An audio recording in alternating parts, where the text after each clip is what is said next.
Good morning বন্ধুরা, তোমরা সবাই কেমন আছো? আশা করি খুব খুব খুব ভালো আছো। আমিও খুব ভালো আছি। মিঠু পিন্টুর পরিবার থেকে তোমাদের সবাইকে অনেক অনেক ভালোবাসা। তো বন্ধুরা, সকাল সকাল চলে আসলাম আরও একটা দিন নিয়ে। তো সকালবেলায় মুডটা মানে খারাপ হয়ে গেল, মনটা ভীষণই খারাপ হয়ে গেছে। তো আর বলার মতো না, কেন খারাপ হয়েছে বলছি তোমাদের। তো চলো আজকে কী কী রান্না করছি সেটা দেখে নাও। তো দেখো, সকালে পিন্টুদা মাছ এনেছে, এই যে হাফ মাছ রেখেছি, হাফ মাছ ফ্রিজে তুলে দিয়েছি। তো নুন হলুদ মাখিয়ে রেখেছি। আর এখানে কচুলতি কেটে নিয়েছি, আর এখানে কুদলি ভাজি, আর মেয়ের জন্য দুটো উচ্ছে সিদ্ধ দেবো। আর এপাশে দেখো মুসুরির ডাল বসিয়েছি, পেঁয়াজ দিয়ে মুসুরির ডাল হবে। কালকে গন্ধরাজ লেবু এনেছি, সেটা দিয়ে খাওয়া হবে। তো চলো বন্ধুরা, দেখো কুদলিটা ভাজছি। তো বলছি আমাদের মানে যা সর্বনাশ হয়ে গেছে না, সে আর বলার মতো না। বুকটা ফেটে যাচ্ছে কান্নায়। বিশ্বাস করো বন্ধুরা, আমি অ্যাকোরিয়াম রেখেছি প্রায় 12 বছর হয়ে গেল।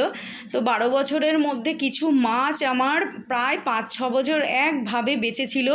আর কি বড় বন্ধুরা মাছগুলো হয়ে গেছিলো, তুমি মানে তোমরা জানো না, তোমরা দেখোনি। আমি মাছগুলোর ভিডিও তোমাদেরকে বেশি দেখাতাম না।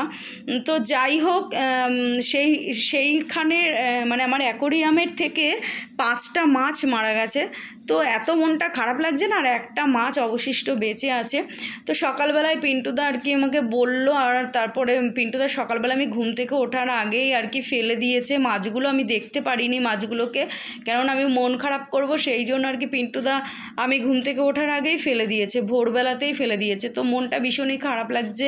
রান্নাবান্নাও কিছু করতে ইচ্ছা করছে না, কিন্তু কিছু করার নেই, রান্না খাওয়া তো খেতেই হবে না। আর যা গরম পড়েছে বন্ধুরা, জানি না মাছগুলো কেন মরে গেল। এত যত্নে রাখতো না পিন্টুদা, সে আর বলার মতো না। তো যাই হোক, দেখো মেয়ের জন্য নিয়ে এসছে চিকেন, আর আমার জন্য নিয়ে এসছে একটু গিলামেটে। পিন্টুদাকে বলেছিলাম, যেহেতু চিকেন আনতে যাচ্ছিল মেয়ের জন্য, তো আমি বললাম আমার জন্য একটু গিলামেটে পেলে এনো, তাই নিয়ে এসছে। তো গিলামেটে থেকে মেটেটা একটু কষা করব মেয়ের জন্য, আর চিকেনগুলো ধুয়ে ফ্রিজে তুলে দেবো। তো দেখো মাছের ঝোল বসিয়ে দিয়েছি, আর সব রান্না হয়ে গেছে। ডাল ফোড়ন দিয়ে দিয়েছি পেঁয়াজ দিয়ে, আর কচুরলতি হয়ে গেছে, কুদলি ভাজা হয়ে গেছে। তো এই আর কি। আর দেখো এই যে মাছের ঝোল বসিয়ে দিয়েছি। আমাদের ঝোলটা না কেউ খেতে চায় না, সেই জন্য একদম ঝোলটা কষা কষা করব। তো চলো, চিকেনটা ধুয়ে নিয়েছি। তো দেখো এই যে, আর এখানে গিলা মেটেটা বাছবো, মেটেটা আলাদা করব আর ধুয়ে নেব। তো চলো, মাছটা দেখো এই যে হয়ে এসছে, জলটা শুকিয়ে গেছে।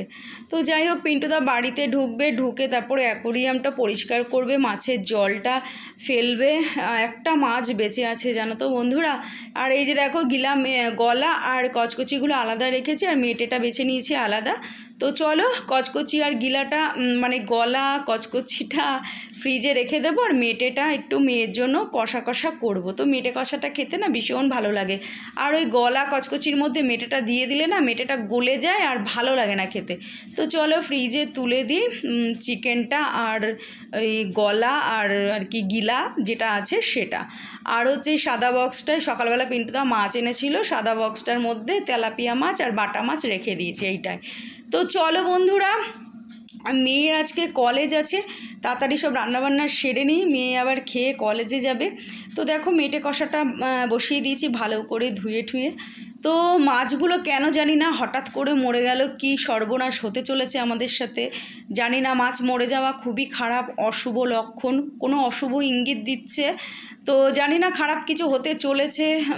খুব মনটা কষ্ট লাগছে মাছগুলোর জন্য বন্ধুরা। জানো না কি মোটা মোটা 1 হাত করে মাছগুলো হয়ে গেছিলো, মানে বিশাল মোটা হয়ে গেছিলো। আমি তোমাদের কোনো দিন দেখাইনি। তো ভীষণ কষ্ট লাগছে মাছগুলোর জন্য। আর দেখতেও পাইনি আমি ঘুম থেকে ওঠার আগে, পিন্টুদা ফেলে দিয়েছে। শুধু একটা মাছই শুধু অ্যাকোরিয়ামের মধ্যে খেলা করছে। তো যাই হোক, জলটা পরিষ্কার করতে হবে, আর কি করব ভাবছি আরও কতগুলো নতুন মাছ এনে ভরে রাখবো।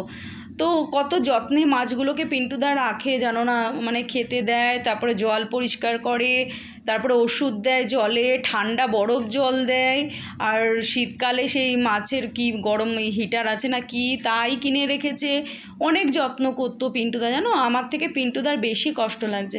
তো যাই হোক, চলো মেয়েকে বললাম ঠাকুরের বাসনটা মাছ, মেজে তুই স্নান করে ভাত খেয়ে কলেজে চলে যা, ওর আবার 1টা থেকে ক্লাস আছে। তো দেখো মেয়ে ঠাকুরের বাসন মাজছে, আমি ভিডিও করছি বলে রেগে যাচ্ছে। আমি বলছি ওরম করছিস কেন, বাড়ির সব সদস্যদের দেখাতে হয় জানিস না।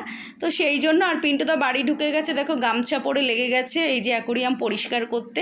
তো দেখো এই যে কত বড় অ্যাকোরিয়াম আমার, এখানে কত বড় বড় মাছ খেলা করতো, আমি দেখতাম, আমার এত ভালো লাগতো। আর দেখো এই ছোট্ট মাছটা রয়েছে আর 5টা মাছ মরে গেছে, খুব কষ্ট লাগছে বন্ধুরা, মানে কি বলবো, মানে যা সর্বনাশ হয়ে গেল না পরিবারের। এরা আমার সদস্য ছিল, আমি না গুনতাম আমাদের পরিবারে কয়জন সদস্য আমরা, আমার হানি বেটা আর এই 6টা মাছ ছিল, পিন্টুদা, আমি, সত্যি খুব খারাপ লাগছে, খুব কান্না পাচ্ছে বন্ধুরা। কিন্তু পায়েস কামড়াবে। ও বাবা, বাইরে কি বৃষ্টি, কি ঠান্ডা, ও কি মজা, আজকে রাতে হেভি ঘুমাবো, দারুণ দারুণ। ছাড়বা না ছেলেকে, কামড়াবে কিন্তু আমাকে, কি সুন্দর। গুড ইভিনিং বন্ধুরা, দেখো বাইরে মুষলধারে বৃষ্টি হচ্ছে। তো দেখো আজকে তো বৃষ্টি হওয়ার কথা ছিল, তো মুষলধারে বৃষ্টি হচ্ছে আর আমার কি আনন্দ হচ্ছে বন্ধুরা। দেখো পাশের বাড়ির বাগান, এই সামনেটা বাবা কত আম পেয়েছে। চলো ঠিক আছে, টেবিলে রাখা যাও, আমি ভিডিও করবো, রিলস করবো। তো বন্ধুরা দেখো পিন্টুদা কত আম কুড়িয়ে নিয়ে এসছে ছাদ থেকে। তো যখন ঝড় হচ্ছিল না তখন ধূপ ধাপ করে আমগুলো পড়ছিল, আর পিন্টুদাকে বলছিলাম যাও না গো একটু আম কুড়িয়ে আনো। তো গাছে এই কটাই আম হয়েছিল, এবছর একদমই আম হয়নি, পাশের বাড়ির বাগানের গাছ তো আমাদের ছাদের ওপরে পড়ে। আর দেখো পিন্টুদা কুড়িয়ে নিয়ে এসছে, কি মজা, কালকে আম মাখা খাবো। তো বন্ধুরা ঝড় বৃষ্টি সব কমে গেল, আর হচ্ছে এখন আমি আর মেয়ে লেগে পড়েছি ডালপুরি করতে। তো আজকে বৃষ্টি হয়েছে না, তাই এটা ওটা খেতে ইচ্ছা করছে, তাই মেয়েকে বললাম যে চল তুই আর আমি ডালপুরি করি আর ডাল করি, ছোলার ডাল করি, রাতে আমরা এগুলো খাবো।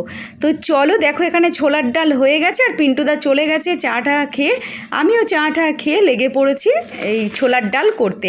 আর মেয়েকে একটু চাউমিন করে দিয়েছিলাম সন্ধেবেলায়, এই আর কি। তো দেখো এই যে ছোলার ডাল করছি আর ডালপুরি করব রাতে, আজকে রাতের মেনু হচ্ছে ডালপুরি আর ছোলার ডাল।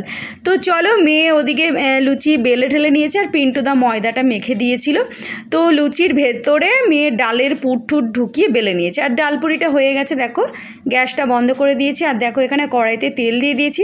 আর মেয়েকে বলছি হলো, মেয়ে বলছে হ্যাঁ হয়ে গেছে। তো মেয়ের কাছ থেকে ডালপুরিটা নিয়ে এসে ঝপঝপ বেলতে মানে ভাজতে থাকি। তো যাই হোক, একটু বৃষ্টি পড়লেই না এটা ওটা খেতে ইচ্ছা করে, প্রচণ্ড লোভ হয়। তো চলো দেখো এই যে ডালপুরি ভাজছি, ডালপুরি আর ছোলার ডাল খেতে না দারুণ লাগে, দারুণ।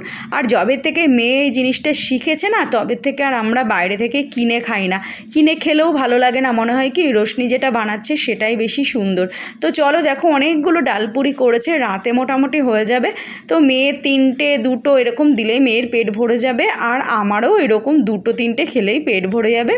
আর পিন্টুদাকে 3টে দেবো, আর পিন্টুদাকে একটু ভাত দেবো, কেননা পিন্টুদা হচ্ছে ভাতের পোকা, রাতে ভাত না দিলে পিন্টুদার ঘুমই হবে না, এই আর কি। তো চলো দেখো লুচিগুলো কি সুন্দর ফুলো ফুলো হচ্ছে।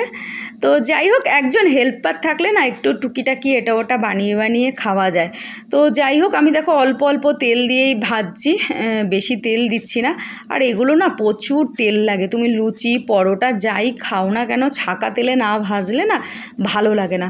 তো যাই হোক চলো বন্ধুরা, দেখো এই যে হয়ে গেছে, ভাজছি আর কিছুটা বাকি আছে।